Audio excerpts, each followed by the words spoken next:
हरिहर सुदनय्य स्वामिये ओम स्वामिये सनातनं सुधामयं सदा सुदीप्तलोचनं सुमोहनं सुदर्शनं त्रिलोकपाण्यजामिये सनातनं सुधामयं सदा सुदीप्तलोचनं सुमोहनं सुदर्शनं त्रिलोकपुण्यदर्शनं निन्कळलिन पोन्कळलिन कैवणङ्गि जन्म पुण्यमरियनं कुलिर्कणं प्रभो स्वामी निन्कडाक्ष कान्ति തേടി കാടകങ്ങൾ താണ്ടി ഞങ്ങൾ വരികയാണ് തരിക ദിവ്യ ദർശനം നിന്റെ തങ്ക വിഗ്രഹത്തിൽ അമരു മരളി മലരു പോലെ വിരിയുവാൻ കഴിഞ്ഞിരുന്നുവെങ്കിലോ സ്വാമിയേ ശരണം ശരണം അയ്യനേ ശരണം ശരണം അഭയം നീ ശരണം ശരണം എന്നുമേ സ്വാമിയേ ശരണം ശരണം അയ്യനേ ശരണം ശരണം അഭയം നീ ശരണം ശരണം എന്നുമേ സ്വാമിയേ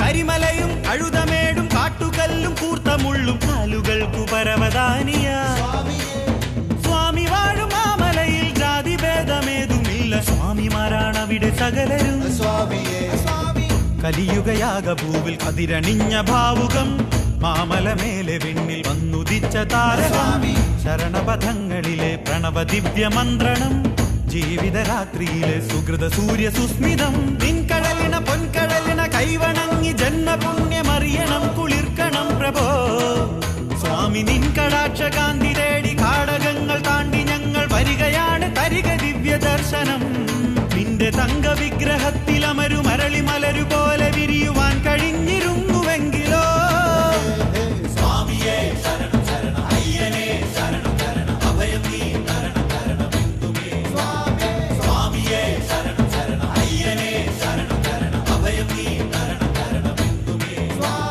സ്വാമിയേ ശരണം ശരണം അയ്യനേ ശരണം ശരണം അഭയം നീ ശരണം ശരണം എന്നുമേ जब संसार में चारों तरफ सुख और समृद्धि फैली थी, एक राक्षस ने जन्म लिया जिसका नाम महिषासुर था। ओम ब्रह्मदेवाय नमः। ओम ब्रह्मदेवाय नमः नमः। महिषासुर की अखंड तपस्या से खुश होकर ब्रह्मा जी ने उसे एक वरदान दिया कि तुम्हें इस संसार में कोई नहीं मार सकता, यहाँ तक कि भगवान भी नहीं। अब महिषासुर ने पूरी दुनिया को जीत लिया था और वो एक क्रूर दुष्ट बन गया।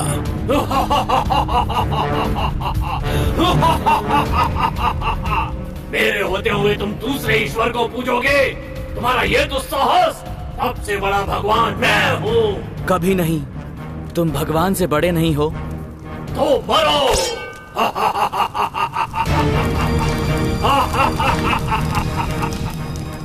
देवता भी जानते थे कि महिषासुर स्वर्ग को भी नहीं छोड़ेगा। ब्रह्मा ने उसे इतनी शक्ति दे दी है जितनी कि देवताओं के पास भी नहीं थी। तभी नारद जी प्रकट हुए और देवताओं को सुझाव दिया। नारायण नारायण, 33 कोटि देवताओं की शक्ति को एकत्रित कर एक महाशक्ति का सृजन करो। केवल वो देवी ही महिषासुर का विनाश कर पाएगी और इस ब्रह्मांड को बचा पाएगी। देव नारायण नारायण। देवताओं ने नारद जी का सुझाव माना और सभी देवता घोर तपस्या में लीन हो गए और ब्रह्मा जी ने उन्हें आशीर्वाद दिया।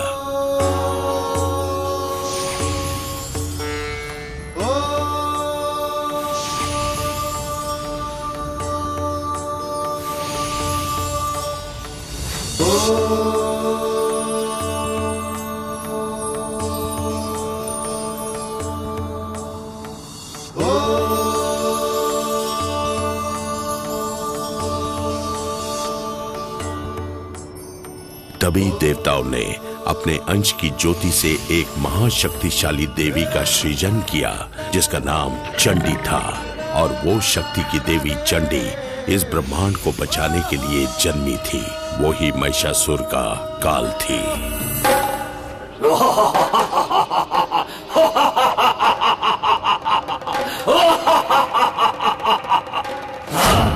महिषासुर, तेरा अंत निकट है दुष्ट। शक्तिशाली महिषासुर मां चंडी से युद्ध करने को तैयार हो गया और उसने अपने सैनिकों को आदेश दिया कि चंडी का विनाश कर दो।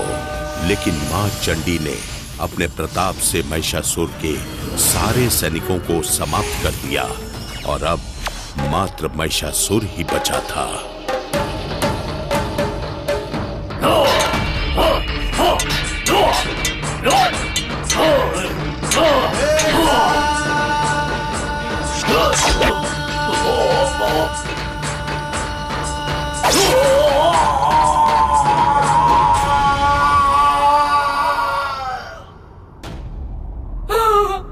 भ्राताश्री, मेरे भ्राता का वध करके किसने अपनी मृत्यु को आमंत्रित किया है, उसका सर्वनाश निश्चित है। मैं शपथ लेती हूँ, मैं शपथ लेती हूँ।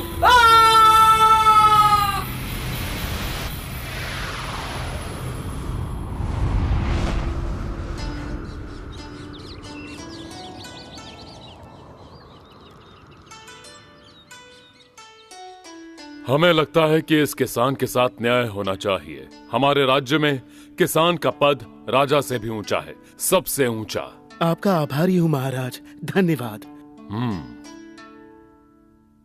महामंत्री चक्रपाणी, ध्यान रहे कि इस तरह का संदर्भ हमें पुनः न मिलने पाए। जी महाराज।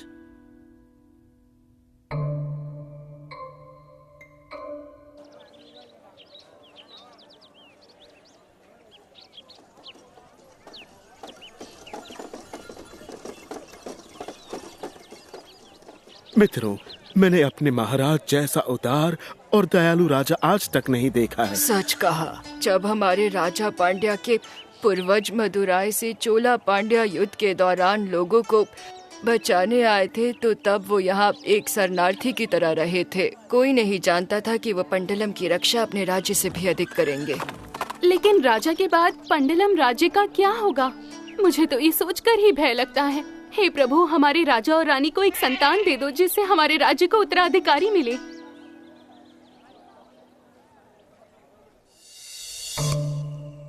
वैद्य जी, जैसे जैसे दिन बीतते जा रहे हैं हमारी योजनाएं विफल होती जा रही है।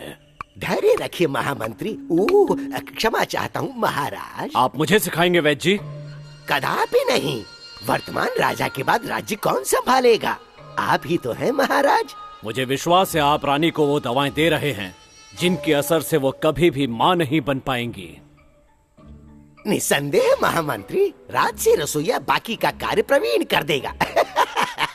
परंतु राजा बनने के बाद मुझे मत भूल जाना। मुझे महामंत्री जो बनना है अवश्य बनाऊंगा। मुझे आप जैसे चालाक आदमी की आवश्यकता होगी। आपके बिना राजपाट कैसे संभालूंगा? मैं आपको उत्तराधिकारी नहीं दे सकती, इसलिए मेरा त्याग कर दूसरा विवाह कीजिए महाराज। नहीं महारानी, हम ऐसा नहीं कर सकते। आपके बाद पंडलम पर कौन राज करेगा महाराज? मुझे इस बात की चिंता हो रही है कि मेरे कारण यहाँ के लोग और यहाँ का साम्राज्य अनाथ रह जाएगा महाराज। नहीं महारानी, ईश्वर इतने कठोर नहीं।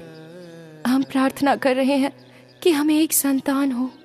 ईश्वर अपने सच्चे भक्तों को कभी नहीं भूलता महारानी।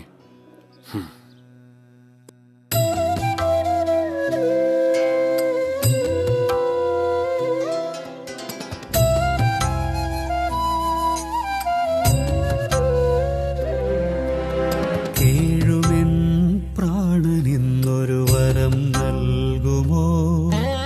നിൻ കൃപാലോചനം അടിയനിൽ പതിയുമോ? ഡമരുവിൽ ഉണരുമാ സ്പന്ദനം ജീവനം മന്ദഹാസങ്ങളോ ചന്ദ്രസമ്മോഹനം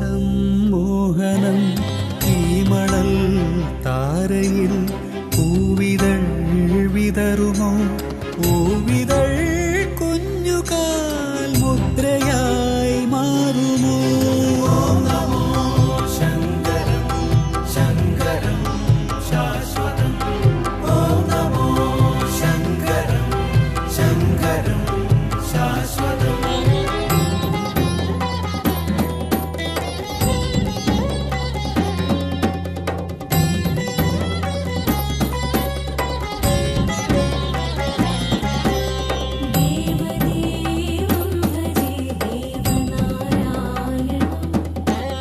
देवदेवं भजे वासुदेवं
ब्रह्मदेव को प्रसन्न कर लिया और भगवान से अवध्य होने का वरदान मांग लिया।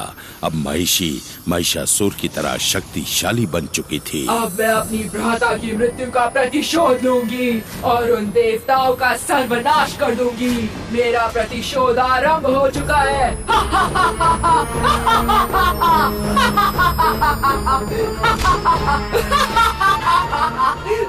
महिषी सारे देवताओं से ज्यादा शक्तिशाली बन गई थी। उसने पूरी दुनिया पर विजय प्राप्त कर ली और चारों तरफ हाहाकार मच गई।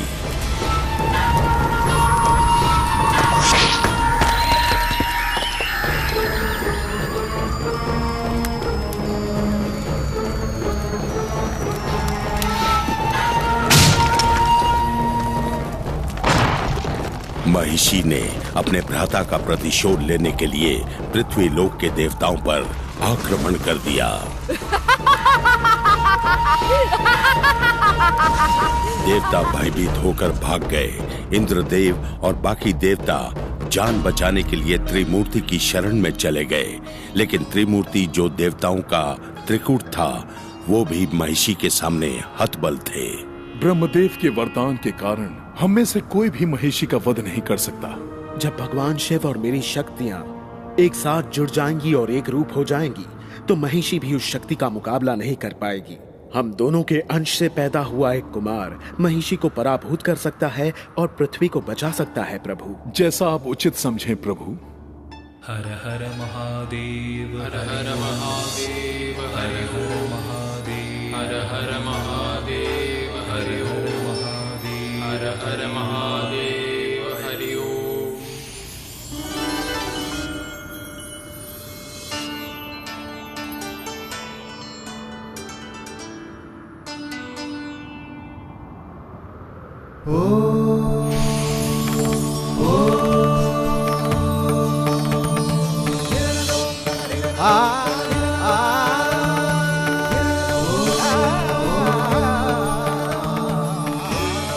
और फिर सबसे तेजस्वी और शक्तिशाली अय्यप्पन का जन्म हुआ।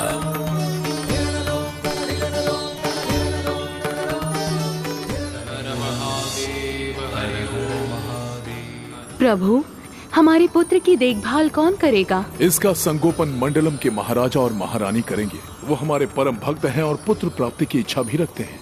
वे इसका संगोपन करेंगे। हमारा दिव्य पुत्र एक राजकुमार होगा। हम अपने अय्यप्पन को उन्हें सौंप देंगे। वो इसका पालन पोषण करेंगे।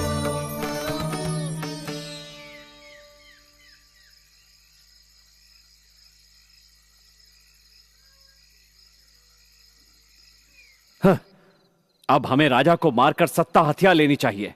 ये आप क्या कह रहे हैं? अभी सही समय नहीं आया है। अब मैं और प्रतीक्षा नहीं कर सकता। यदि आपने किसी भी तरह की शीघ्रता की तो पंडलम की जनता हमें स्वीकार नहीं करेगी।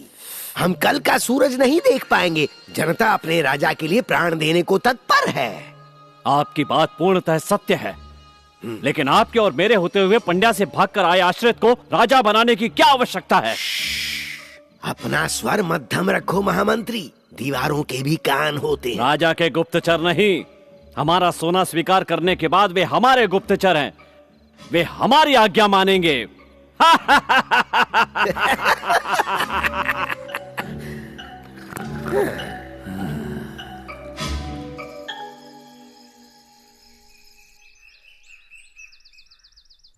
महामंत्री चक्रपाणी, कल रात तुम कहाँ थे? मैं यही था, अर्थात यहाँ नहीं था महाराज। मुझे समाचार मिला कि डाकू उदयन शक्तिशाली बन चुका है। उसकी जानकारी लेने गया था। महामंत्री, हम कितनी बार उसे पराभूत कर चुके हैं, आखिर वो फिर से शक्तिशाली कैसे बन गया? महाराज, सूचना मिली है कि वो लोगों को एकत्रित कर युद्ध की योजना बना रहा है। सावधानी बरतनी होगी। उदयन घायल शेर की तरह है। और मैं भी। तुमने कुछ कहा? कुछ नहीं महाराज। मैं तो सोच रहा था कि वरी, तुम यहाँ कैसे? मैं क्या सहायता कर सकता हूँ? महाराज, आप ही हमारी मदद कर सकते हैं। जंगली सुअर और बाकी जानवर हमारे खेतों को नष्ट कर रहे हैं। उन्होंने हमारे गांव में जीना मुश्किल कर दिया है। हमारी सहायता कीजिए महाराज। तुम चिंता मत करो वारिद, मैं तुम्हारी रक्षा करूंगा। एक बाड़ बनाने की तैयारी करो, सारे खेतों और गांव के चारों तरफ। आवश्यकता हो तो हमारे राजकोष से धन की आपूर्ति करो। हम आपके आभारी हैं महाराज। जंगल के देवताओं की अनुमति लेकर चलो हमारी यात्रा शुरू करें। सारे जानवरों को जंगल के अंदर खदेड़ दो, उन्हें मारना नहीं।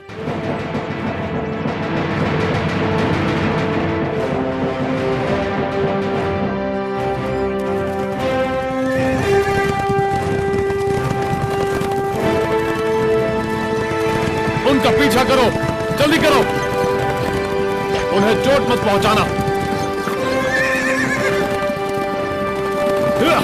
बस उन्हें भगा दो।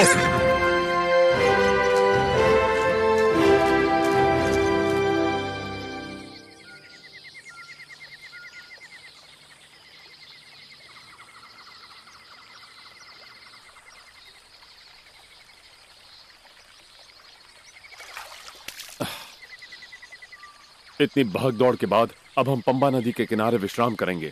रात बिताने के लिए यह जगह उत्तम है। जाओ, हमारे लिए छांव में तंबू लगाओ। हम तुरंत सारी तैयारी करते हैं।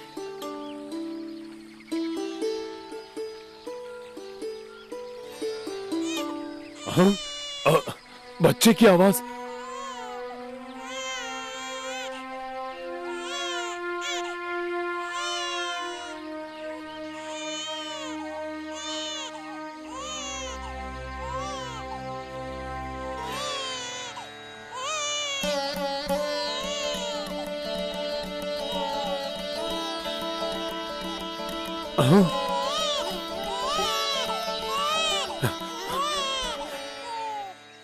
हे प्रिय प्रभु, आप इस तरह मेरी परीक्षा क्यों ले रहे हैं?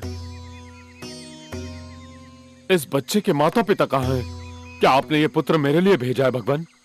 मुझे बताइए भगवान, कृपया। नहीं, मुझे इस बच्चे को साथ नहीं ले जाना चाहिए। इसके माता पिता आसपास कहीं जंगल में ही होंगे। हे राजन, आप तो न्याय और गुणों के धनी हैं। आप पीठ कैसे दिखा सकते हैं? आप एक नवजात को जंगल में अकेला छोड़ देंगे? ये अशोभनीय है। अब सच कहूं तो मुझे विश्वास नहीं हो रहा। आप जैसे राजन को पाप नहीं करना चाहिए। इस नवजात को किसी ने इस जंगल में अकेला छोड़ दिया है। इसे महल ले जाके इसका लालन पालन करें। परंतु ये दिव्य बालक किसका है? बताइए, कृपा करके मुझे बताइए। सुनिए राजन, 14 वर्षों के बाद ये ज्ञात हो जाएगा। अभी इसे महल ले जाइए। मैं आपका आभारी हूँ। कृपा करके इस दिव्य बालक का नामकरण कीजिए। बालक का मुख देखिए, इसके ललाट पे प्रताप है। आप इस बालक को अय्यप्पन बुला सकते हैं। अय्यप्पन, अय्यप्पन, अय्यप्पन, अय्यप्पन।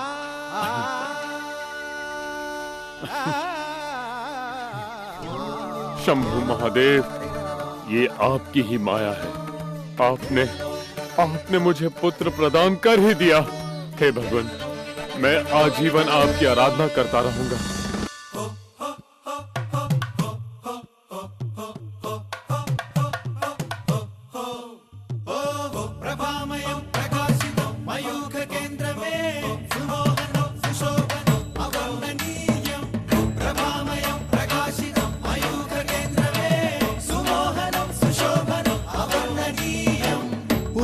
സൂര്യനാണോ ഉരുക്കു തങ്കമാണോ പിറന്ന പുണ്യരൂപൻ പ്രഭാമയൻ വിളക്കു വച്ചതാണോ വിശിഷ്ട പുഷ്പമാണോ വിരുന്നു വന്ന ദേവൻ മനോഹരൻ അനേക നാൾ കൊതിച്ചൊരി മുഖാരവിന്ദ ദർശനം ഓ മനോഭിരാമരമ്യ രൂപ ദിവ്യ ദർശനോത്സവം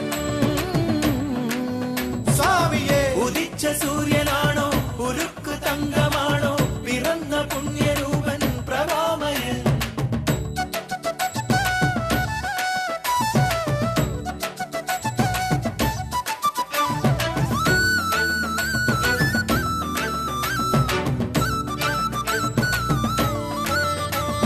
കുഞ്ഞുപാദപത്മമുദ്ര പൂത്ത പൂഴി എത്ര സുന്ദരം നിത്യസുന്ദരം സുന്ദരം എങ്ങുമെങ്ങും ഉൾപ്രമ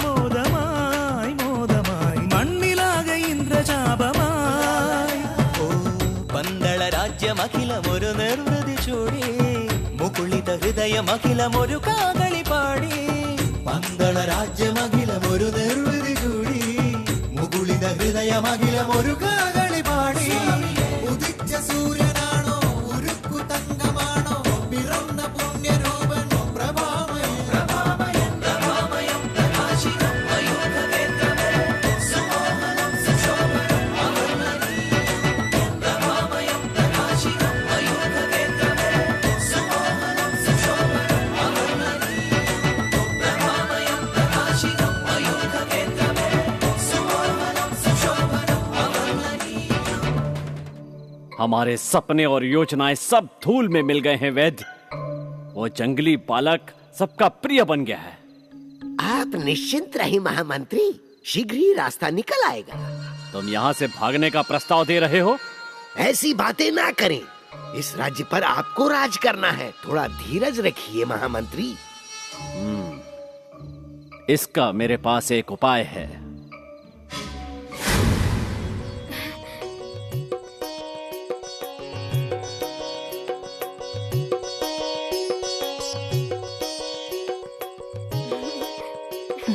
सुनो पुत्र, अपनी माँ को इस तरह सताओ मत। बस करो अय्यप्पन, अब मैं थक गई हूँ। महारानी ध्यान रखिए, इस तरह भाग दौड़ मत कीजिए। याद रहे आप गर्भवती हैं। राजकुमार नटखट हो गए हैं। अब तुम जाकर सो जाओ बेटा। जैसा आप कहें पिताश्री। अय्यप्पन, यहाँ मेरे पास सो जाओ। मैं नहीं सो सकता माँ, जल्दी ही मुझे अध्ययन के लिए गुरुकुल जाना होगा और अब मुझे आपके बिना अकेले सोना सीखना होगा माँ। हमारा पुत्र छोटा सा है, परंतु इसके विचार कितने उच्च हैं। ये केवल आपके सामने ऐसी वार्ता करता है, अन्यथा ये बहुत नटखट है।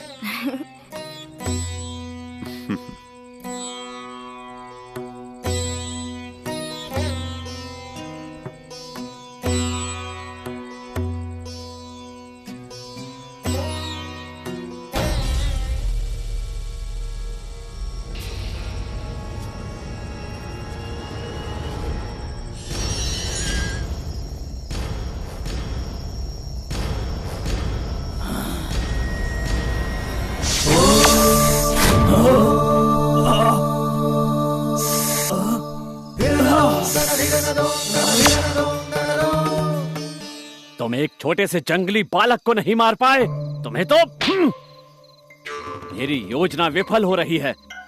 तुमने अनंतनाग को देखा, थू, तुम्हें ये बोलते हुए शर्म नहीं आई मणि? क्रोध मत करो महामंत्री, कोई सुन लेगा। तुमने वहाँ जो भी देखा ये किसी को ज्ञात ना हो। यदि अपना मुंह खोला तो अपने प्राण गंवा बैठोगे। अब भागो यहाँ से।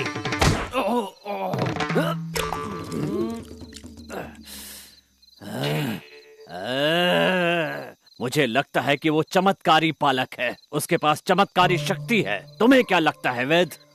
ये सत्य हो सकता है, अंततः वह जंगली बालक है, परंतु उसे ये ज्ञात नहीं कि हम कौन हैं।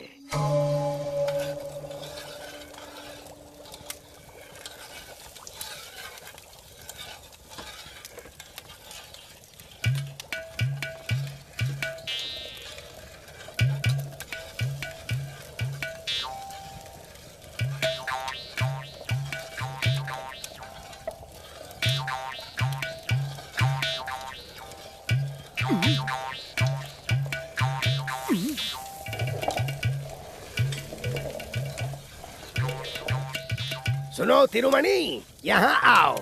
तुम कैसे आए? तुम तो मुझे भूल ही गए जब से तुमने वो गुप्त दवाई रानी को देना बंद करने को कहा था। शिकायतें, हमेशा रोना धोना। मैं तुम्हें कैसे भूल सकता हूँ? एक तुम ही तो हो जिस पे मुझे विश्वास है। अब मैं बताता हूँ मैं यहाँ क्यों आया। ये लो, बस इसकी कुछ बूंदे तुम्हें उस जंगली लड़के अय्यप्पन की खीर में मिलानी होंगी। क्या? नहीं नहीं नहीं नहीं नहीं, यदि अय्यप्पन की बात है तो मैं कभी ये औषधि भोजन में नहीं मिलाऊंगा। अरे मेरे मूर्ख तिरुमणि, ये कोई विष नहीं है, मैं ईश्वर को साक्षी मान के कहता हूँ कि ये वो औषधि है जो राजकुमार लेने से मना करता है। ओह, वही पुरानी तरकीब, बच्चों को कड़वी औषधि पिलाने की, जिसे वो लेने से मना करते हैं। मैं ये औषधि उसके खीर में मिलाऊंगा।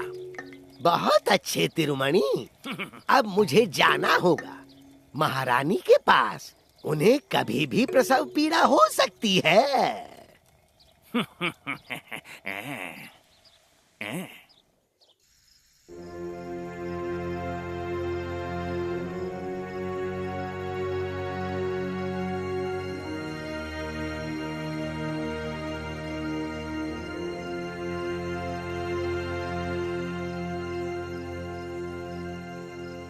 महाराज, राजकुमार हुआ है।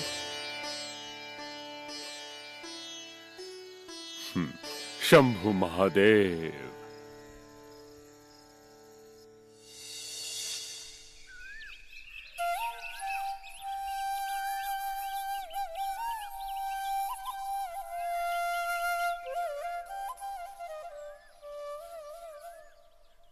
अय्यप्पन, तुम्हारे भ्राता के जन्म के पश्चात तुम सदैव भोजन करना भूल जाते हो। देखे ना, ये कितना सुंदर है माँ।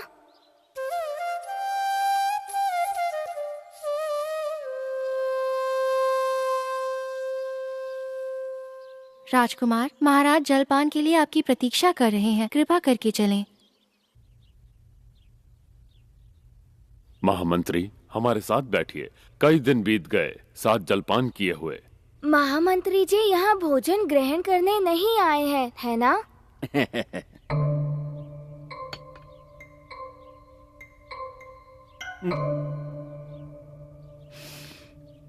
पिताश्री, क्या मैं ये खीर पी सकता हूँ?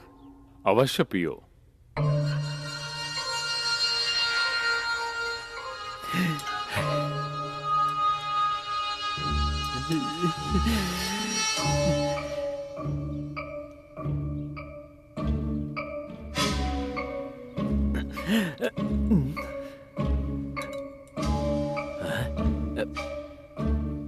आज की खीर सचमुच बहुत स्वादिष्ट थी।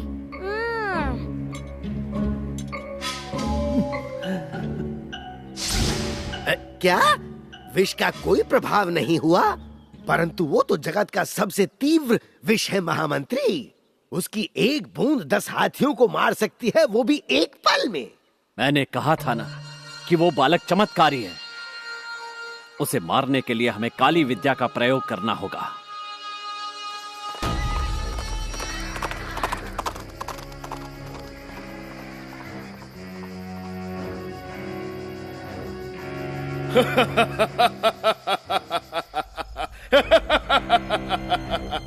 एक के बाद एक घटना वैसे ही घट रही हैं जैसे मैं चाहता था। एक बार निलक्कल गांव पर हम विजय प्राप्त कर लें तो पंडलम से लेकर अंबालापुरा से कायमकुलम तक सारे राज्य हमारी मुट्ठी में होंगे। फिर त्रावणकोर भी हमारा होगा।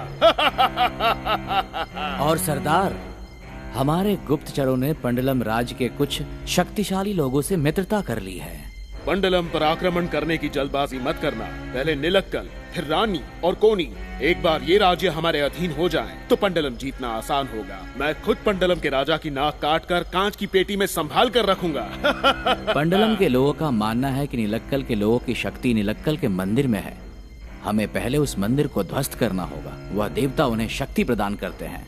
कौन सी शक्ति? हमारी सेना की योजना पिछली बार ध्वस्त हुई, बस इतनी सी बात। उस मंदिर या वहाँ के भगवान में कोई शक्ति नहीं है, झूठ है। देखिए सरदार, हमें केवल आपकी आज्ञा चाहिए उस मंदिर को धूल में मिलाने के लिए। अगर आपकी आज्ञा है तो हम उस मंदिर को ध्वस्त कर देंगे।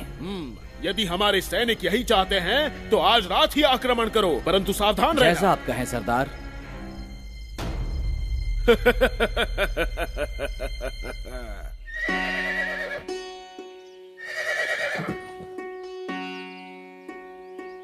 प्रिय पुत्र, तुम्हारे जाने का समय आ गया है। गुरुकुल पहुंचते ही पूरी एकाग्रता से अध्ययन करना। मैं पूर्ण एकाग्रता से ज्ञान अर्जित करूंगा। मुझे जो सिखाएंगे वो सब आत्मसात करूंगा। परंतु पुत्र, क्या है? मुझे बताओ। यदि मेरा अनुज राजा राजा और माताश्री यूं ही रोते रहे तो मैं यहाँ से नहीं जा पाऊंगा पिताश्री। राजा राजा तो बालक है, परंतु महारानी आप क्यों रो रही हैं? महाराज, मैं इतनी सरलता से अपने पुत्र से कैसे दूर हो जाऊं? मेरी चिंता मत कीजिए माताश्री, मैं जल्दी अभ्यास पूर्ण करके लौट आऊंगा।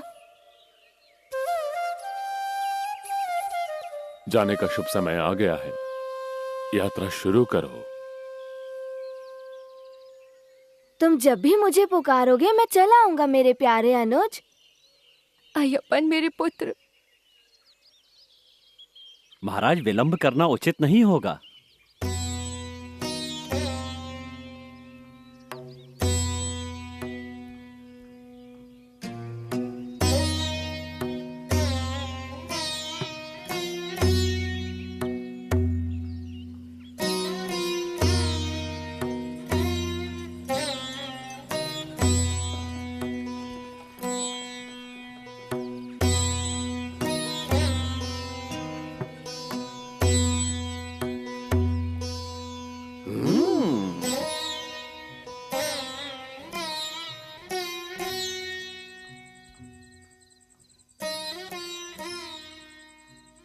महाराज, आप संध्या प्रार्थना में उपस्थित क्यों नहीं थे?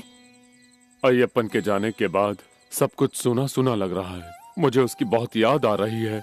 पूरे साम्राज्य और मुझे भी ऐसा ही प्रतीत हो रहा है।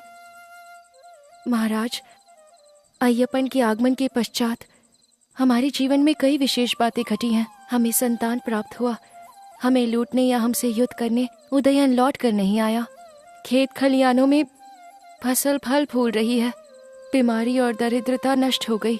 हर तरफ केवल सुख शांति और समृद्धि का वास है। हमारा पुत्र भगवान हरिहर का वरदान है, परंतु महारानी, मैं अपने पुत्र के बिना नहीं जी सकता।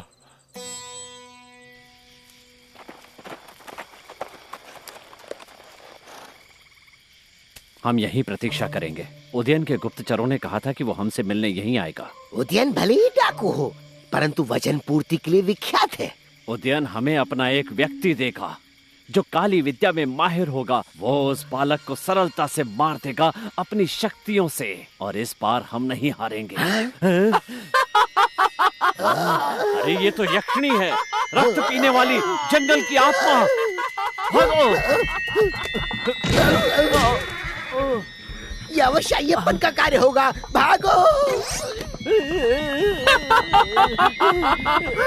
वहीं रुक जाओ डरपोको, घबराने की जरूरत नहीं। मैं निहारा हूँ, मैं वही जादूगर नहीं हूँ जिसे उदयन ने तुम्हारी मदद के लिए भेजा है। हमें इसकी जानकारी नहीं थी। हम तो भयभीत हो गए थे। मैं वो चक्रपाणी, तुम महामंत्री हो ना, और तुम राज्य वैद्य। तुम दोनों गधों पर बैठकर यहाँ क्यों आए हो? ओ बेचारे, तुम्हारे महल में घोड़े नहीं है क्या? महल में अनेकों घोड़े हैं, पर ये सुंदर अरबी घोड़े हैं। ऐसा क्या?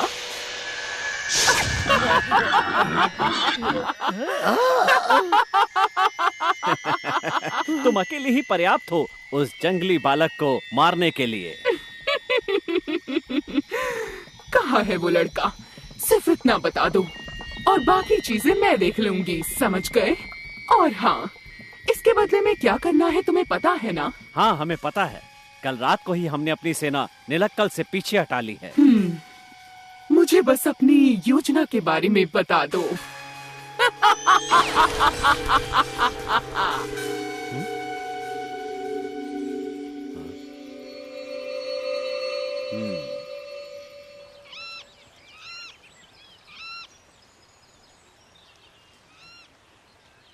अय्यप्पन, आज से तुम्हारा अध्ययन प्रारंभ हो रहा है।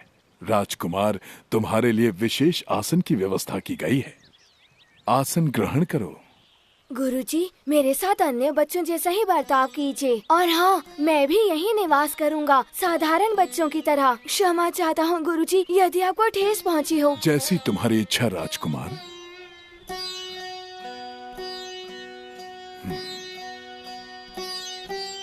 ये कोई साधारण बालक नहीं है।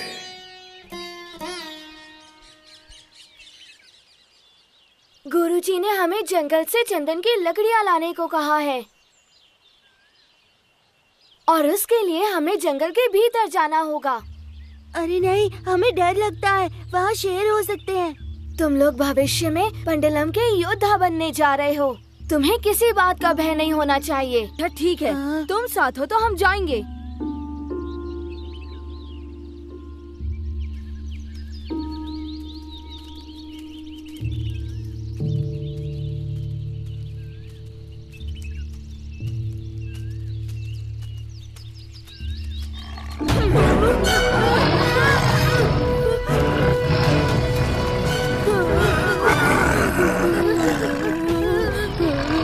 पीछे हट जाओ।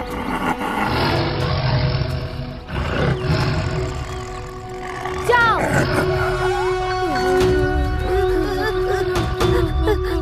भयभीत मत होना।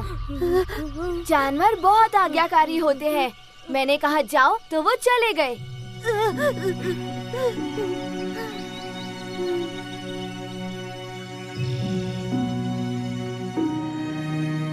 देखो दोस्तों, ये रही चंदन की लकड़ियाँ। केवल सूखी टहनियाँ ही उठाना। ठीक है अय्यप्पन। अय्यप्पन! रामू कहाँ है? अब तक तो वो हमारे साथ ही था। तुम सही कह रहे हो, वो कहाँ गया? तुम लोग चंदन की लकड़ियाँ इकट्ठा करो, तब तक मैं जाकर रामू को ढूंढता हूँ।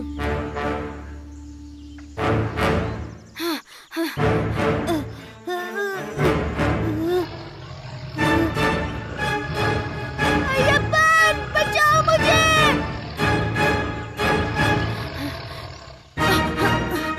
अय्यप्पन! नहीं, पीछे हटो।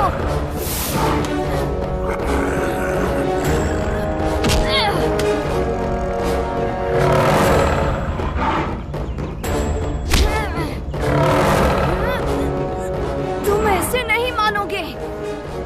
तो ये लो।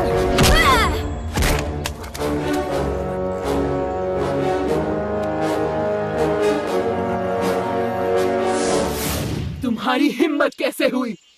तुम नहीं जानते मैं कौन हूँ। अब इसे रोक कर दिखाओ।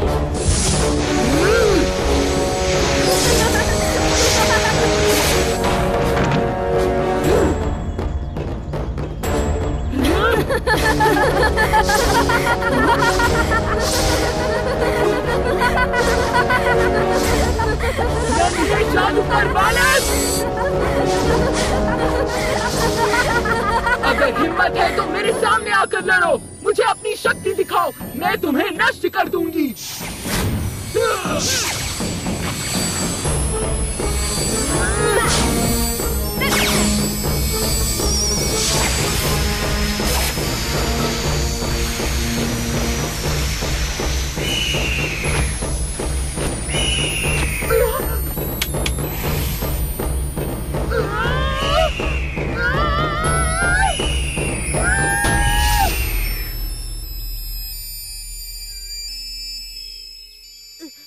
रामू, क्या हुआ था? नेत्र खोलो।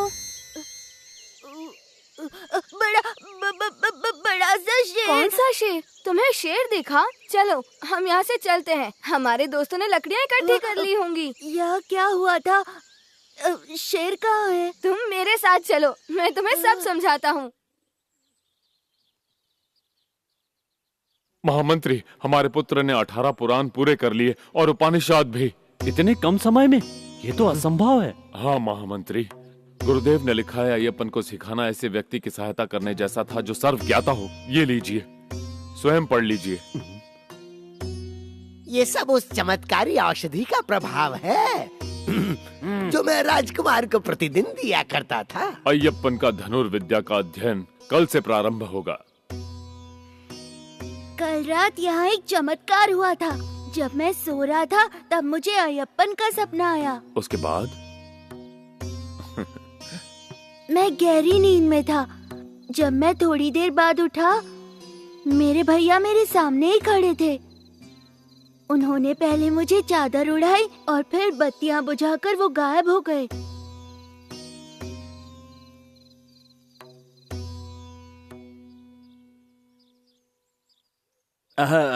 ये केवल आपका स्वप्न था। हम आज्ञा चाहते हैं महाराज। हमारे आचार्य को सांप ने काट लिया है, उसका उपचार चल रहा है। हमारी योजना फिर असफल हो गई।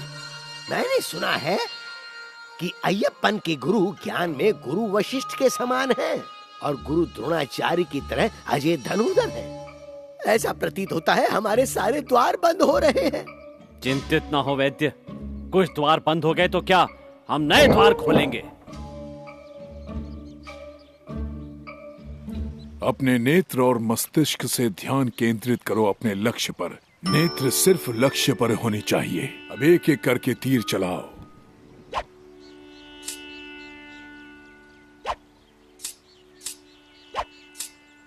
अय्यप्पन, पंछी की नेत्र को लक्ष्य बनाओ और अपने लक्ष्य से भटकना मत। जैसी आपकी आज्ञा गुरुदेव।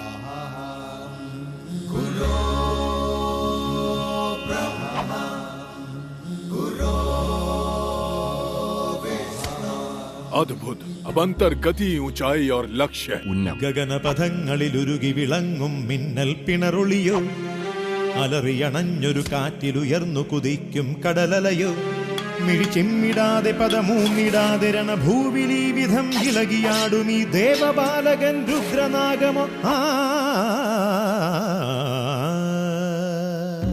അടവികളിൽ നിന്നിടവപ്പാതിയിലൊഴുകിയ പുഴ പോലെ, ആയുധമേന്തിയ തരുണൻ താണ്ഡവ ശിവരൂപം പോലെ, കരവാളുമേന്തിയ വനസ്ത്രവേഗനായി സൂര്യനാളമായി പടരും ഇവിടെ നിന്നുതിരും അഗ്നിയോ താരകങ്ങളോ.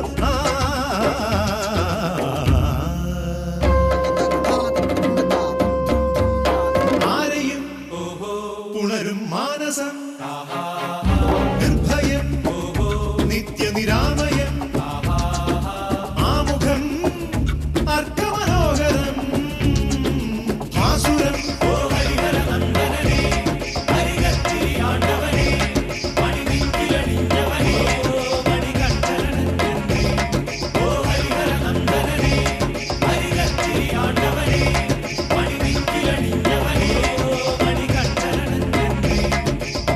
ഹരിഹര ചൈതന്യം എന്നെന്നും അവനിൽ വസിക്കുന്നു, ദേവഗണെന്നും എന്നെന്നും ഭാവുകമരുളുന്നു.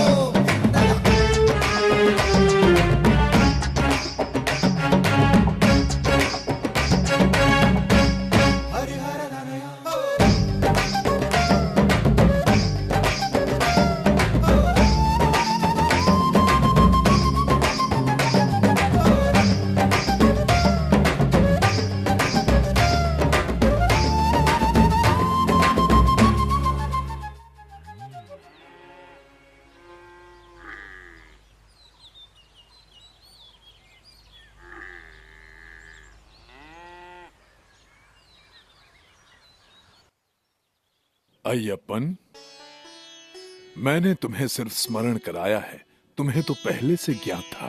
कलरी पयट्टू के कुछ दाव शेष हैं और तुम्हारा प्रशिक्षण पूर्ण हो जाएगा। अतः कलरी गुरु के पास जाना होगा। चिरताला के चिरपन चिरा के कुरूप सर्वोत्तम गुरु हैं। आप किसी और की सराहना कर रहे हैं, वो जरूर अपनी कला में सर्वश्रेष्ठ होंगे। उनसे शिक्षा प्राप्त करने के पश्चात तुम निपुण हो जाओगे और राजा बनने के योग्य हो जाओगे। बाएं घूमो, नीचे झुको और फिर अपने प्रतिस्पर्धी पर हमला करो। सुनो केशव, लड़ते वक्त आंखें खुली होनी चाहिए। अपने पीछे देखो। प्रणाम गुरु कुरूप। ओह, तो आप हैं। महान गुरुदेव यहाँ खुद पधारे हैं। आपसे मिलकर मैं धन्य हो गया। बहुत अंतराल के बाद मिले, मुझे आशीर्वाद दीजिए। ये कौन है? मेरा शिष्य है। ये यहाँ युद्ध कला सीखने आया है, सर्वश्रेष्ठ गुरु से। पर ऐसी कौन सी विद्या है जो मुझे ज्ञात है, आपको नहीं? उत्तरी और दक्षिणी युद्ध कला के अलावा तुम कई और युद्ध कलाओं में निपुण हो। मैंने उचित कहा ना? ये बालक साधारण नहीं लगता। ये है कौन, आप बताएंगे? अवश्य बताऊंगा। पहले बताओ, क्या तुम इसे सिखाओगे? अवश्य, शुरू करते हैं। अय्यप्पन, प्रशिक्षण के लिए तैयार हो जाओ। पकड़ो इसे, पकड़ लो। अद्भुत। इस कला में सारे योद्धाओं के हाथ घायल हुए थे, वो असफल हो गए। अय्यप्पन कोई साधारण बालक नहीं है, अपना बचाव करो।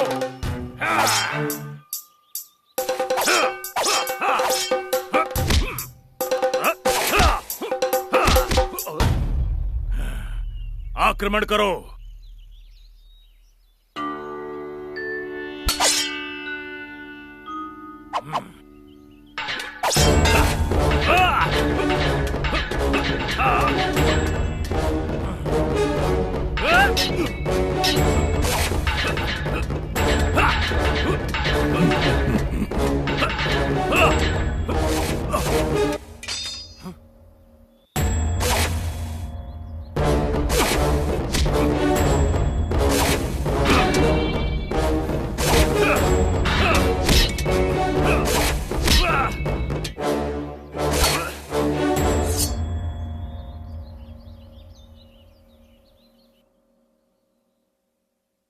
उत्तम, अति उत्तम, परंतु तुम्हें अभी भी बहुत कुछ सीखना है। क्षमा करना, मैंने छलावे से पराभूत किया।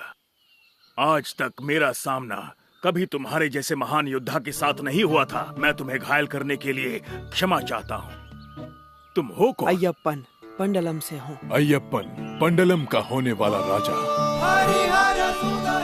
राजकुमार, मुझे क्षमा कीजिए। गुरु अपने शिष्य से क्षमा मांग रहा है। कृपा करके मुझे इस पातक का दोषी मत बनाइए। युद्ध का हर दांव पेच सीखना तुम्हारे लिए आवश्यक है, दूसरों के प्रति नहीं, किंतु शत्रु के हर वार का प्रति उत्तर देने के लिए। अय्यप्पन ने ये कला आत्मसात कर ली है कुरूप। अब तुम अय्यप्पन का प्रशिक्षण पूरा करो। मैं भाग्यशाली हूँ कि मुझे ये मिला। मेरी युद्धशाला भी धन्य हुई तुम जैसा शिष्य पाकर। इसे मर्म रणनीति नोकु मर्म सिखाओ। इस युद्ध कला में तुम निपुण हो। ये तो ईश्वर और आपकी कृपा है।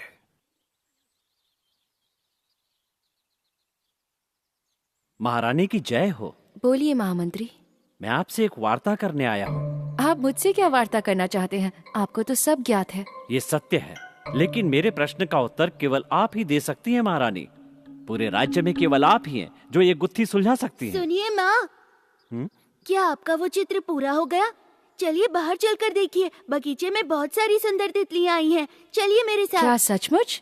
कौन से रंग की पुत्र? माँ चलिए खुद चलकर देखिए, वो खूबसूरत फूलों की तरह लग रही हैं। चलिए ना। तुम चलो पुत्र, मैं थोड़ी देर बाद आती हूँ।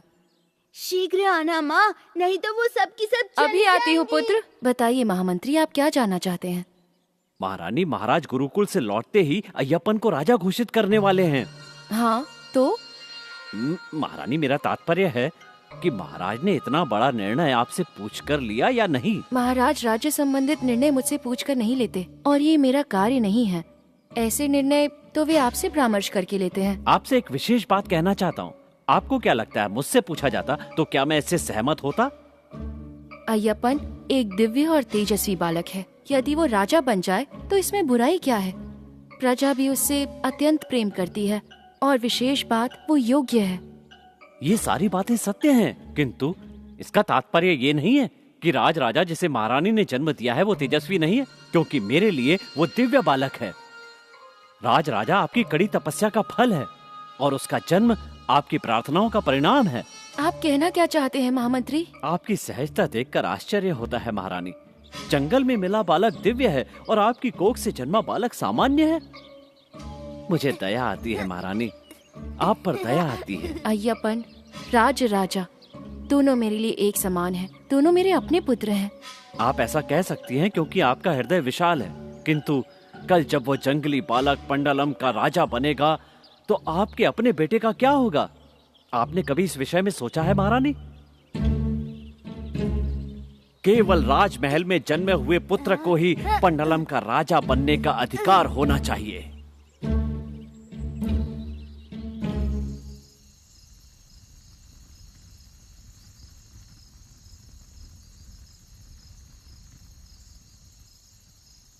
गुरुजी, आपके द्वारा दी गई शिक्षा पूर्ण हो चुकी है। कृपया बताएं, मैं आपको गुरु दक्षिणा में क्या भेंट दूं? प्रिय शिष्य, मुझे तुमसे कोई दक्षिणा नहीं चाहिए। तुम्हें शिक्षा प्रदान करके मेरा जीवन धन्य हो गया। परंतु गुरुजी, आपके मुख पर खुशी नहीं दिख रही है, और फिर गुरु शिष्य का रिश्ता तो सदियों के लिए होता है ना? मुझे लगता है आपको कोई चिंता सता रही है। तुम मस्तिष्क पढ़ सकते हो, तुम्हें सब पता है। प्रतीत हो रहा है आप अपने पुत्र को लेकर चिंतित है। निश्चय ही राजकुमार, ये जलते दिए नहीं देख सकता, ये हमारी बातें नहीं सुन सकता, ये स्वयं बोल नहीं सकता, ये ईश्वर का नाम नहीं ले सकता। गुरुनाथा, मेरे पास आओ। आओ, देखो तुम्हारे पिता कितने चिंतित है। मेरे पास आओ, अय्यप्पन तुम्हें बुला रहे हैं। यहाँ आओ। आओ प्रिय गुरुनाथा।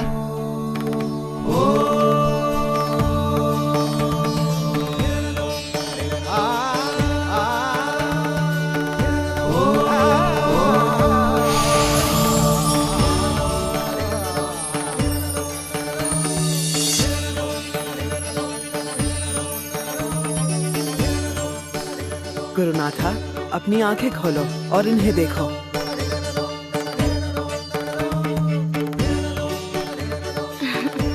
गुरुनाथा, ईश्वर को याद करो। स्वामी अयप्पा, स्वामी अयप्पा।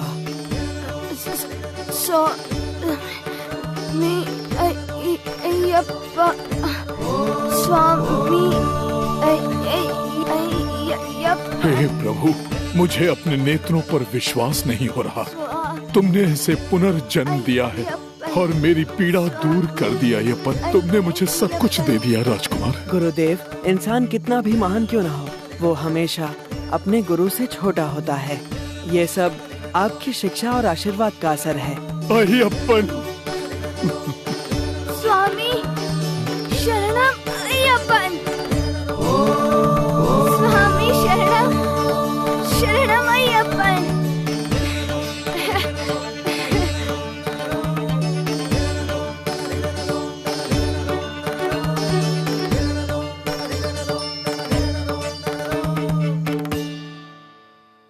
क्या विचार कर रही हो? क्या किसी विचार को लेकर विचलित हो?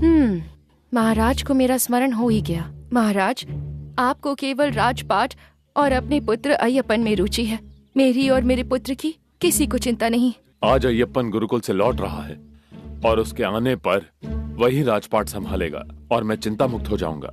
उसके बाद हम दोनों अपना शेष जीवन ईश्वर की आराधना में व्यतीत कर पाएंगे। आप कितने दयालु हैं। वो तो मैं हूँ ही। चलिए चलते हैं, वो यहाँ पहुँचता ही होगा। कितने दिन हो गए हमें अय्यप्पन को गले लगाकर। आप जाइए, मेरा स्वास्थ्य ठीक नहीं, मैं नहीं आ पाऊंगी। मेरा मन विचलित हो रहा है। महारानी, आप विश्राम कीजिए, मैं राजकुमार को लेकर आता हूँ। मेरा पुत्र अय्यप्पन। पिताश्री।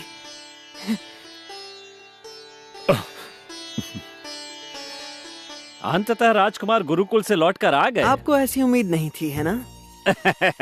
अरे नहीं नहीं, सूचना मिल जाती तो आपके स्वागत की तैयारी करके रखते। महाराज, हमारी मदद कीजिए। महाराज, मदद कीजिए, मदद कीजिए। महाराज, महाराज।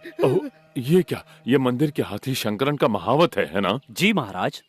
मदद कीजिए महाराज। क्या हुआ, मुझे बताओ। मंदिर का हाथी शंकरन मंदिर के परिवेश को नष्ट कर रहा है और हम उसे वश में नहीं कर पा रहे। बस इतनी सी बात है, मैं अभी उसे काबू करता हूँ। नहीं नहीं राजकुमार, शंकरन बहुत ही ताकतवर जानवर जानवर है। हमारे आसपास के कई इंसानों से अच्छे होते हैं, हम उन्हें काबू में कर सकते हैं। सही कहा ना महामंत्री? मुझे आज्ञा दीजिए, मैं जल्द ही लौटूंगा। संभल कर रहना राजकुमार।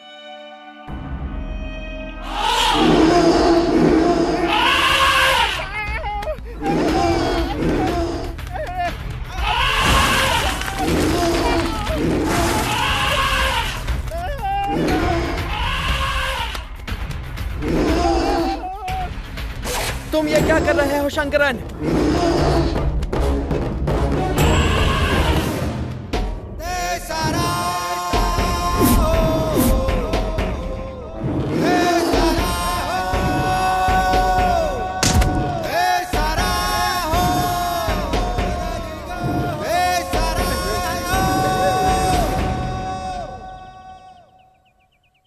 देखो, तुमने यहाँ सबको कितना डरा दिया है। तुम्हें सजा मिलनी चाहिए।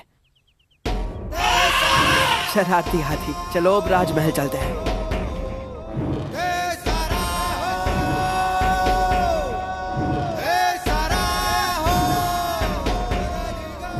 राजकुमार अय्यप्पन की जय हो। राजकुमार अय्यप्पन की जय हो। राजकुमार अय्यप्पन की जय हो। राजकुमार अय्यप्पन की जय हो। राजकुमार अय्यप्पन की जय हो। अय्यप्पन।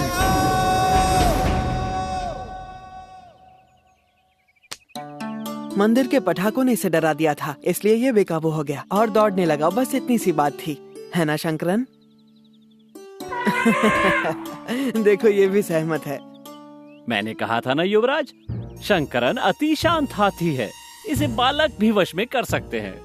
माताश्री कहाँ है? उनका स्वास्थ्य ठीक नहीं। ओ, तो अंततः तुम्हें मेरा स्मरण हो ही गया। क्षमा चाहता हूँ, आशीर्वाद दीजिए। भैया, आपको ये हाथी कहाँ से मिला? आपके गुरुकुल से? क्या आप इसे मुझे देंगे?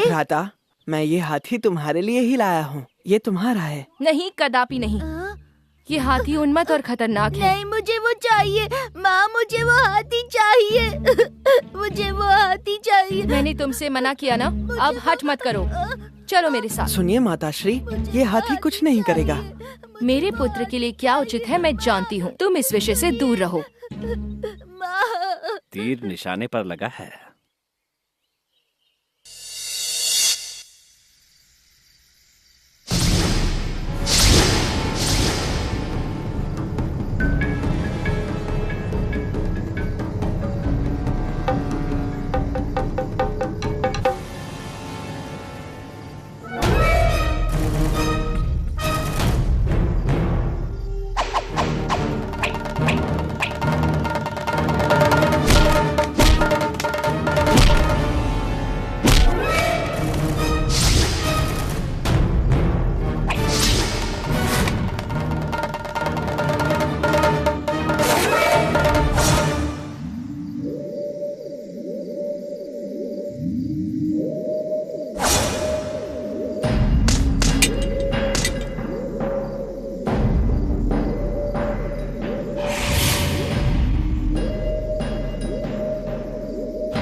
हमारी किस्मत अच्छी थी कि हमने काडा कराली में रुकने का फैसला किया।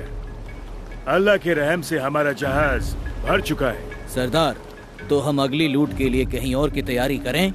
अभी नहीं, हमारे पास जो खजाना है वो जमींदारों ने यहाँ के रहने वाले गरीबों से लूटा है। अब हमें ये खजाना गरीबों में बांटना होगा। हमारे हुक्म की तामील की जाए। जी सरदार। ओह, अशुभ समाचार है। तुर्किस्तान से आए वावर नाम के लुटेरे ने कायम कुलम राज्य में कोहराम मचाया है। ये कैसे हो गया महामंत्री? महाराज, मैंने कोई और ही नाम सुना था, हैले, बब्बर या और कुछ, लेकिन ये समुद्री लुटेरा है। यदि पहले से तुम्हें इसका ज्ञात था तो हमें क्यों नहीं बताया? बताने ही वाला था। कायम कुलम तंबुरन कई पीढ़ियों से हमारा निष्ठावान दोस्त रहा है। पिताश्री, हमें उनकी मदद करनी चाहिए। अगर आप कहें तो मैं इस वावर का सामना करूं? नहीं मेरे पुत्र, तुम ये नहीं कर पाओगे। यह वावर बहुत क्रूर है। एक जवान अनुभवी राजकुमार उसे नहीं हरा पाएगा। मैं बस अपने ज्ञान का प्रयोग करना चाहता हूँ। मुझे सिर्फ आपका आशीर्वाद चाहिए। वावर कोई पागल हाथी नहीं जिसे आप वश में कर लेंगे। आप उसे केले दिखाकर वश में नहीं कर सकते। मुझे आपसे किसी परामर्श की जरूरत नहीं। मेरे महाराज, आज्ञा दीजिए। यदि तुम यही चाहते हो तो अपने साथ सेना लेकर जाओ। मैं अकेले जाऊंगा पिताश्री। उदयन को खबर मिली कि पंडलम से सेना निकली है, तो आप जानते हैं कि इसका परिणाम क्या होगा।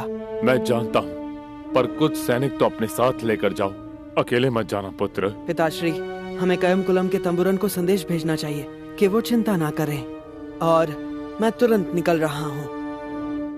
महारानी, अगर मुझसे पूछे तो उस जंगली बालक में कोई दिव्य शक्ति नहीं है। जब से वो यहाँ आया है निरंतर अनिष्ट समाचार मिल रहे हैं। पहले हाथी शंकरन निरंकुश हो गया, अब एकाएक तुर्किस्तान से समुद्री लुटेरे आ गए। उदयन हमला कर सकता है। कृपा करके कुछ कीजिए। अगर अब भी आप शांत रहीं तो आपको पुत्र के साथ पंडलम छोड़ना होगा। महामंत्री, मैंने उसका पालन पोषण किया है, वो मेरे पुत्र समान है। महारानी, आपको स्मरण है कि उसने राजकुमार को पागल हाथी पुरस्कार स्वरूप दिया था।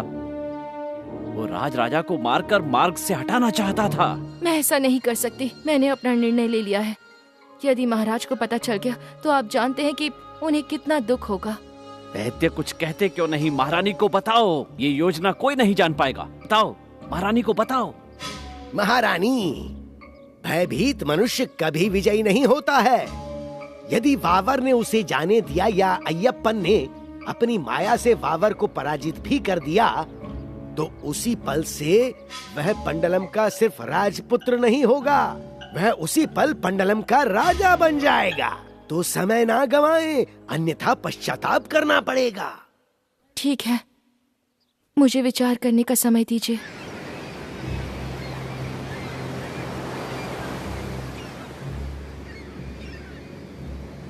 दो हफ्ते हो गए हैं, अभी तक वावर के जहाज की कोई खबर नहीं। वावर अवश्य समुद्र में लौट गया होगा। उसने हमें देखा होगा। हम किनारे की रक्षा कर रहे हैं। युवराज, लगता है हमें कुछ मिल गया। हाँ, ये अवश्य वावर का जहाज है और ये किनारे की तरफ आ रहा है। सब तैयार हो जाओ।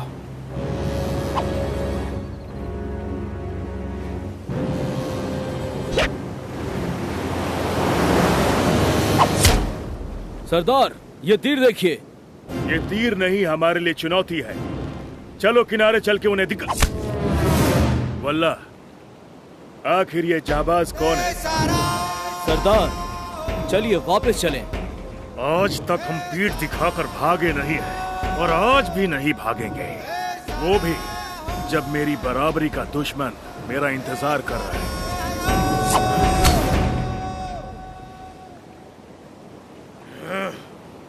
छोटी नाव पानी में उतारो, जल्दी करो। अय्यप्पन, अपने तीरों से नौका को डुबा दो। यदि वो किनारे तक आए तो युद्ध अटल है। ऐसा करना उचित नहीं होगा। आखिर वो जाबाज योद्धा है कौन जिसने हमारा ध्वज और सुल्तान की टोपी उड़ाने की हिम्मत की? तुम लुटेरे वावर हो। क्यों, मैंने सही कहा ना? नजर बहुत तेज है, मैं ही हूँ वावर। अगर ये बात है तो मैंने ही तुम्हारा ध्वज तोड़ा था।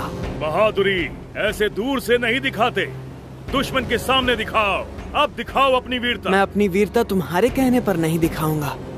जबान भी बहुत तेज है। हिम्मत है तो मुझ पर वार करके दिखा लड़के। कोई अहम लड़का नहीं, मैं अयप्पन हूँ।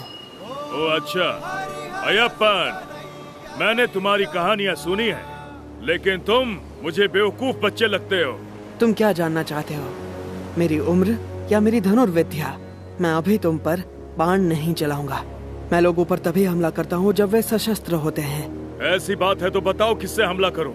एक तलवार से या जादू से? जो तुम्हारा मन करे। मैं भी तो देखूं, वार करो।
अय्यप्पन, मेरे दोस्त, जंग का कोई ऐसा पैतरा नहीं जो मैंने तुम पर इस्तेमाल ना किया हो, लेकिन तुम सच में बहुत ताकतवर हो। वावर, मैं जानता था तुम एक अच्छे इंसान हो और इसीलिए मैंने तुम्हारे साथ युद्ध किया, वो भी अकेले, अपनी सेना के बिना।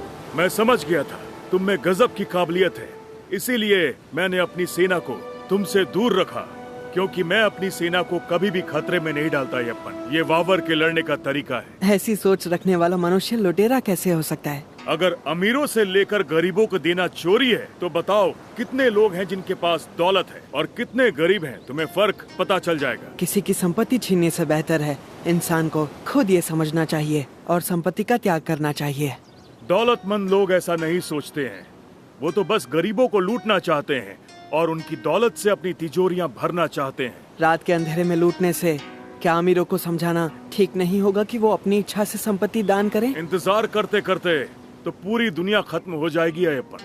दौलतमंद लोगों के पास सिर्फ एक चीज की कमी होती है, वो है दिल।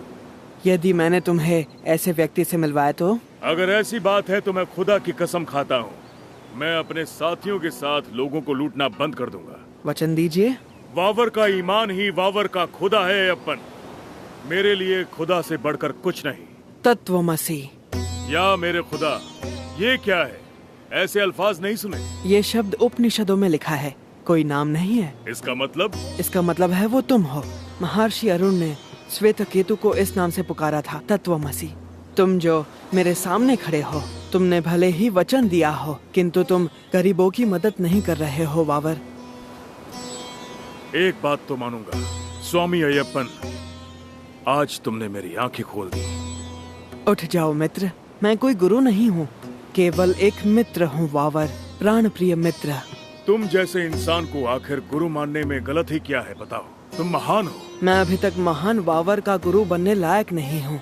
ना मेरी उम्र है, ना पर्याप्त अनुभव। लेकिन मैं मुसलमान हूँ और इस्लाम मेरा मजहब है। क्या तुम मुझे अपनाओगे ये जानते हुए कि मेरा मजहब और सोच अलग है? मैं सिर्फ एक धर्म को मानता हूँ, मानवता। और तुम में मुझे एक बात नजर आई जिसे तुम्हें बदलनी चाहिए, और वो तुम्हारा काम है। तुम्हारा दोस्त बनने के लिए मैं कुछ भी छोड़ सकता हूँ अय्यप्पन। मुझ में जानने और सीखने की ललक बहुत ज्यादा है। तुम में जो मैंने नूर देखा है वो किसी और में नहीं देखा। राजकुमार अय्यप्पन की जय हो, राजकुमार अय्यप्पन की जय हो, वावर की जय हो, वावर की जय हो।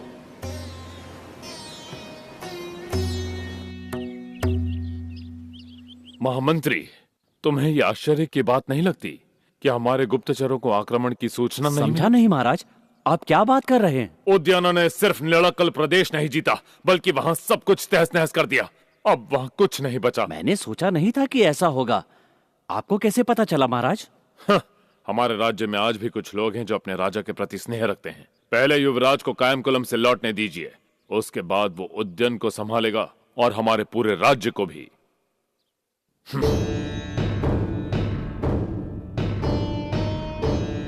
आशीर्वाद दीजिए। अस्सलाम अलैकुम। ये हैं वावर, अंबालापुरा से कायम कुल्लम तक और मव्वेलिकारा से वेटियार तक, इन्हीं ने सब कुछ लूटा था। ये मेरे नए मित्र हैं वावर, ये मेरे बहुत ही प्रिय मित्र हैं, और ये हमारे राज्य के महामंत्री हैं जो कि बहुत ही चतुर हैं। सुनो पुत्र, मुझे तुमसे कुछ वार्ता करनी वो है। बात उदयन के बारे में है ना? मुझे ज्ञात है। और पिताश्री, जहाँ तक राज्य संभालने की बात है, मुझे और समय चाहिए। पुत्र, तुम्हें शीघ्र ही निर्णय लेना होगा। ठीक है पिताश्री।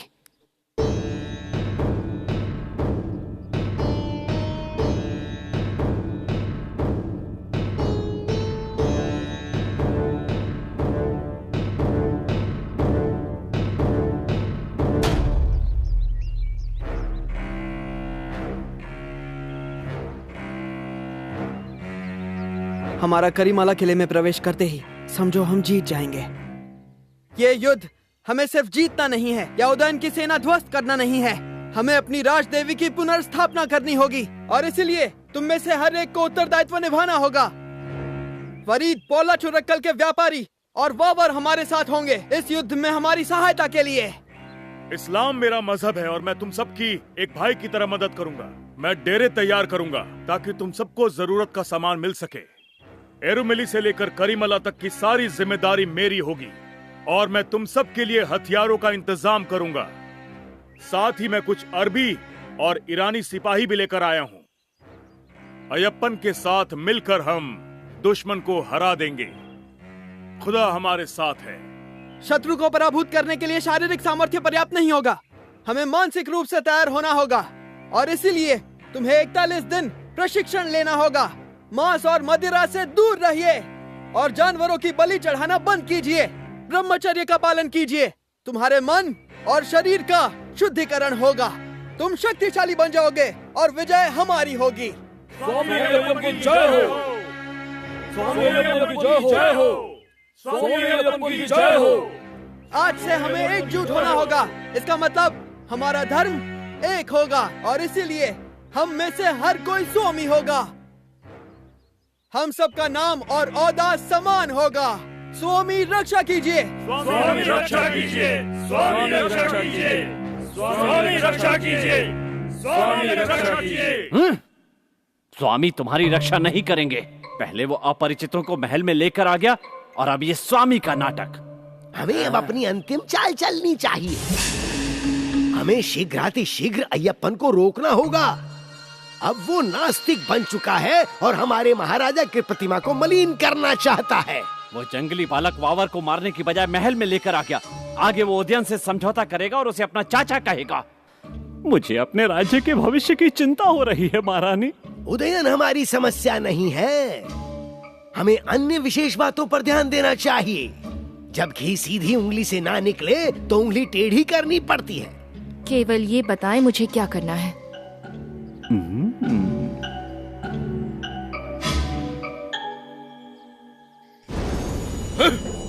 पिछले 1 महीने से पंडलम की सेना हमारे साथ युद्ध करने की तैयारी कर रही है और हमें इस बात की भनक तक नहीं। पंडलम में हमारे गुप्तचर मवेलिकारा और रानी ने अब तक हमें इस बात की जानकारी क्यों नहीं दी?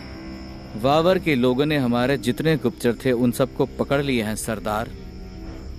अय्यप्पन की सेना कभी भी आक्रमण कर सकती है। मैं शपथ लेता हूँ कि किसी को भी जीवित नहीं छोड़ूंगा, कि हार निश्चित है। हमने जंगल के हर पेड़ पर अपना एक आदमी बिठाया है जो वहाँ छुप कर बैठा है और अय्यप्पन की सेना पर आक्रमण कर देगा। किसी पर दया मत करना। उदयन के साथ युद्ध उनकी अंतिम युद्ध होगी। हम उन्हें पराजित करेंगे।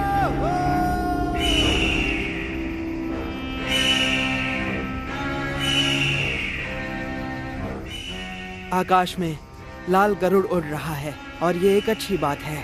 ईश्वर हमारी तपस्या से प्रसन्न है। उन्होंने हमें शक्तिशाली बनाया है। युद्ध के लिए तैयार हो जाओ योद्धाओं। इस बार उदयन हमारी शरण आएगा और युद्ध की शुरुआत आज से होगी। आगे बढ़ो और हम एक साथ मिलकर ये युद्ध जीतेंगे।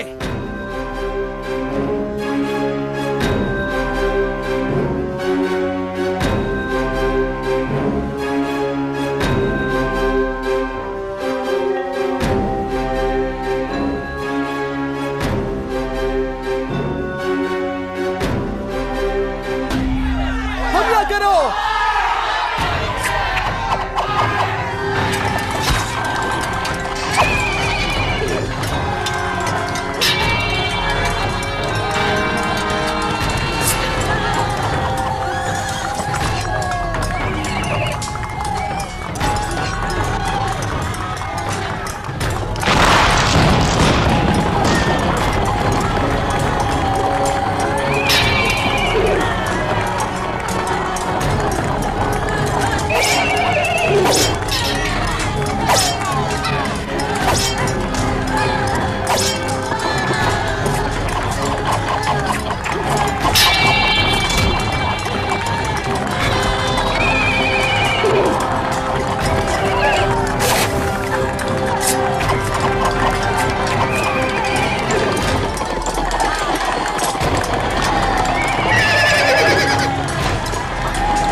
उदयन, क्या अब तुम निष्पाप लोगों की जान लेना बंद करोगे और आज से पंडलम के कानून का पालन करोगे?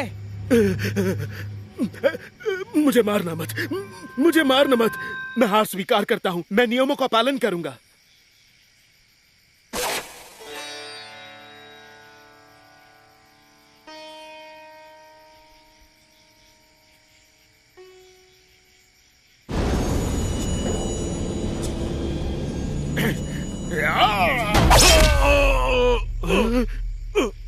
तुम्हारी इतनी हिम्मत!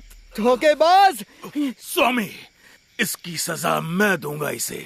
मैंने अपनी पूरी जिंदगी बिना वजह के खून बहाया है। आज लड़ने का सही मौका मिला है।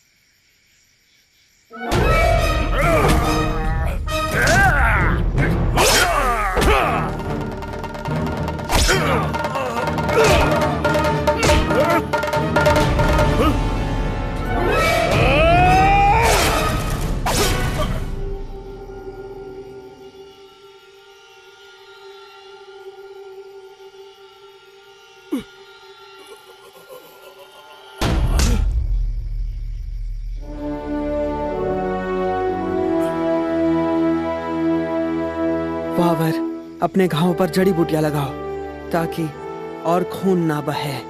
तुम्हारा ये प्यार मैं हमेशा याद रखूंगा। शुक्रिया। स्वामी, हमने करीमला किले को ध्वस्त कर दिया है। हमें उदयन को भी अग्नि देनी चाहिए। घोषणा करो हम ये युद्ध जीत चुके हैं। मंदिर में हमारी कुलदेवी की पुनर्स्थापना करो।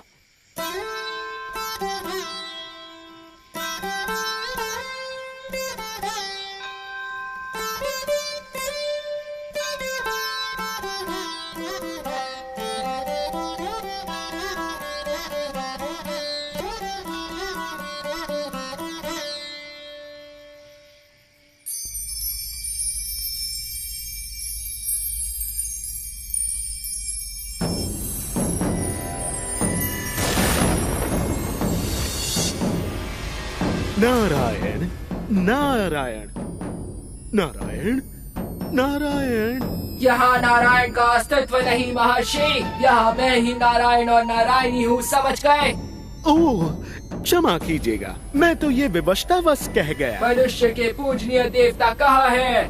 कहाँ छिपे बैठे हैं? मैं उनसे युद्ध करने के लिए विचलित हूँ।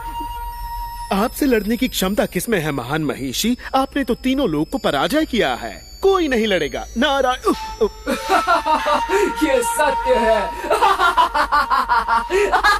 परंतु मैंने कुछ सुना है। क्या सुना तुमने? क्या देवता मुझ पर आक्रमण करने वाले हैं? नहीं नहीं नहीं नहीं, मैंने सुना है कि पृथ्वी लोक से कोई आपको ललकार रहा है, और जो आपको ललकार रहा है वो आपको शबरी जंगल में ही मिलेगा। चुनौती?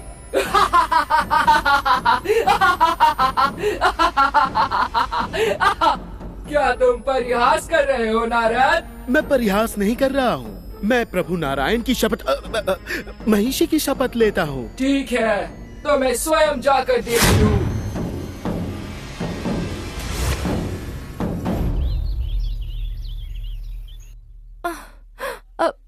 अब मेरी मृत्यु निश्चित है। हे प्रभु, मेरी रक्षा करें।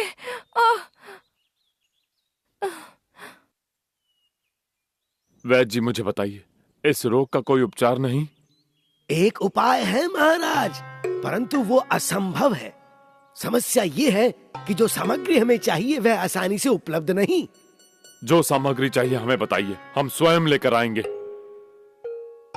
महाराज, हमें शेरनी का दूध चाहिए, अल्प मात्रा ही पर्याप्त होगी। उस दूध में भस्म मिलाकर चूर्ण के साथ सेवन करने से यह रोग ठीक हो सकता है।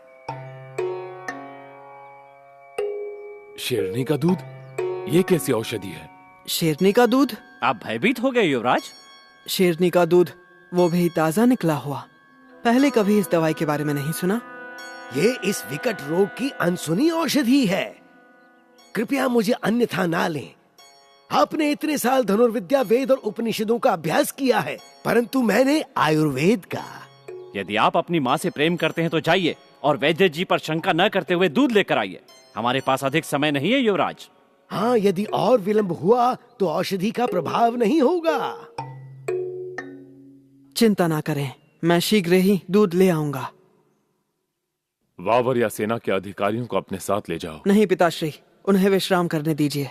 और वैसे भी यदि ज्यादा लोग साथ होंगे तो उद्देश्य सफल नहीं होगा, है ना महामंत्री? जी युवराज, शेरनी भयभीत होकर भाग सकती है। सुनिए वैद्य, बाकी सामग्रियों का प्रबंध कीजिए, मैं शीघ्र ही लौटूंगा।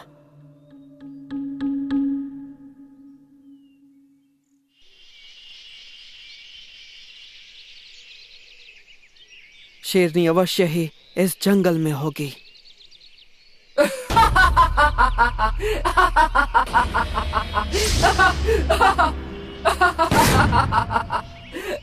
कौन हो तुम? तुम कौन हो? मेरा नाम है अयप्पन। मूर्ख कहीं के, तुम महिषी को मारना चाहते हो? अगर साहस है तो समक्ष आओ, जादू के पीछे छुपना कायरता है। तुम्हारा साहस कैसे हुआ यहाँ आकर देवलोक की रानी को कायर कहने का?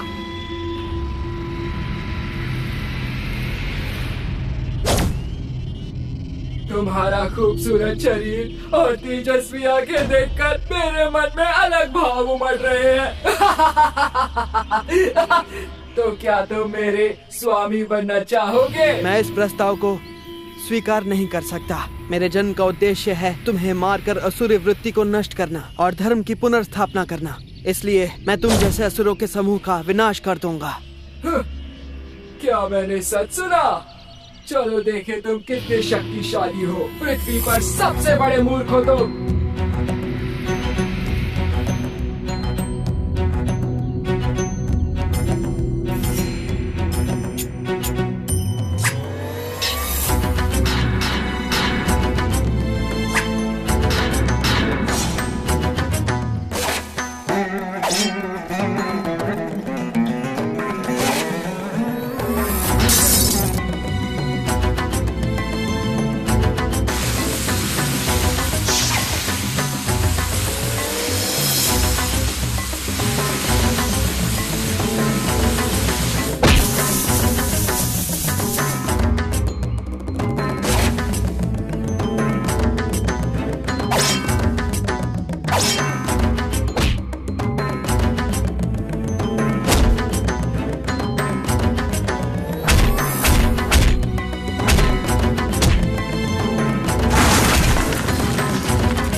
प्रिय देव, आपकी कृपा से मुझे इन बंधनों से मुक्ति मिली है। मेरे प्रभु, मुझे अपनी देवी के रूप में स्वीकार करें। हे प्रिय देवी, तुम मेरा ही अंग हो। मैंने इस जीवन काल में ब्रह्मचर्य का पालन करने की प्रतिज्ञा ली है। देवी का दर्जा प्राप्त होगा। मेरी बहन बनकर तुम मेरी बाईं तरफ हमेशा रहोगे। जैसी आपकी आज्ञा प्रभु।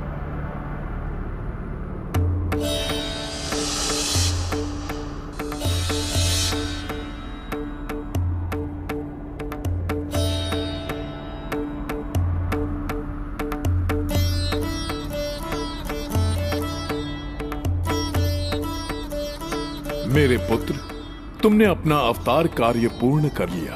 अब तुम पंडलम महल में अपने परिवार के साथ लौट सकते हो। उसके बाद शबरी पर्वत पर एक मंदिर बनाओ और वहां कलयुग के देवता बनकर वास करो और ऐसे भक्तों की सहायता करो जिनका इस संसार में कोई नहीं है। मेरे पुत्र, स्वर्ग की अप्सराएं शेरनी बनकर आएंगी। भगवान शेर के बच्चों का रूप धारण करेंगे। स्वयं इंद्र शेर का रूप धारण करेंगे ताकि तुम उन पर विराजमान हो सको।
रक्षा करो, रक्षा करो। स्वामी अय्यप्पन की जय हो, स्वामी अय्यप्पन की जय हो। महाराज, आपने जो लक्ष्य दिया था वो मैंने पूरा किया। अब कृपा करके वैद्य जी को इनका दूध निकालने की आज्ञा दे।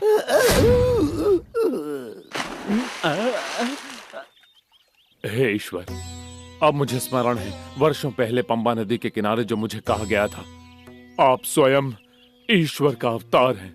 हम सबको क्षमा कीजिए और पंडलम के सिंहासन को स्वीकार कीजिए। कल रात ही महारानी का स्वास्थ्य ठीक हो गया। आपके जंगल में जाने के पश्चात हमारे महामंत्री और वैद्य ने रानी के कान भरे थे।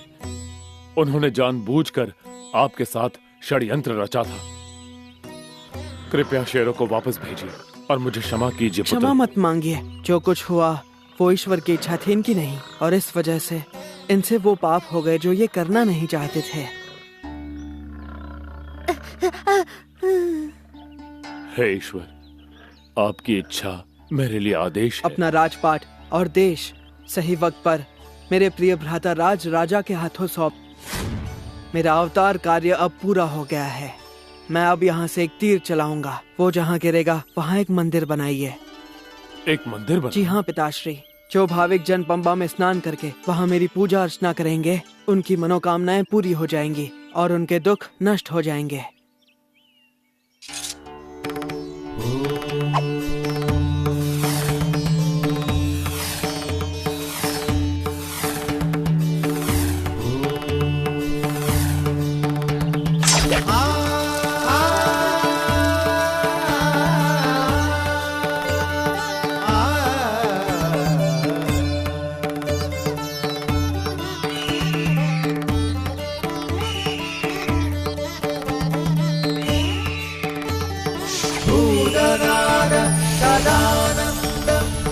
सर्वभूत दयापरा रक्ष रक्ष महाबाहो शास्त्रे स्तुभ्यं नमो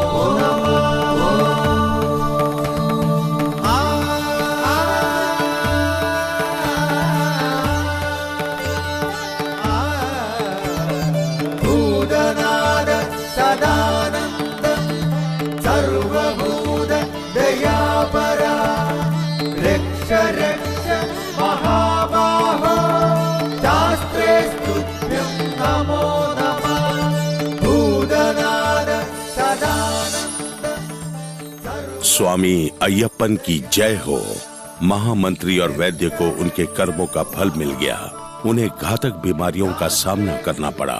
उन्होंने पंबा के जल में स्नान किया और स्वामी अय्यप्पन के चरणों में शरण ले ली और वो तुरंत अपने दुख और पीड़ा से मुक्त हो गए। कई हजारों साल के बाद भी महान स्वामी अय्यप्पन आज भी सबरी पर्वत पर रहते हैं। कलयुग के देवता के रूप में भक्तों का उद्धार करते हैं। स्वामी अय्यप्पन की जय हो।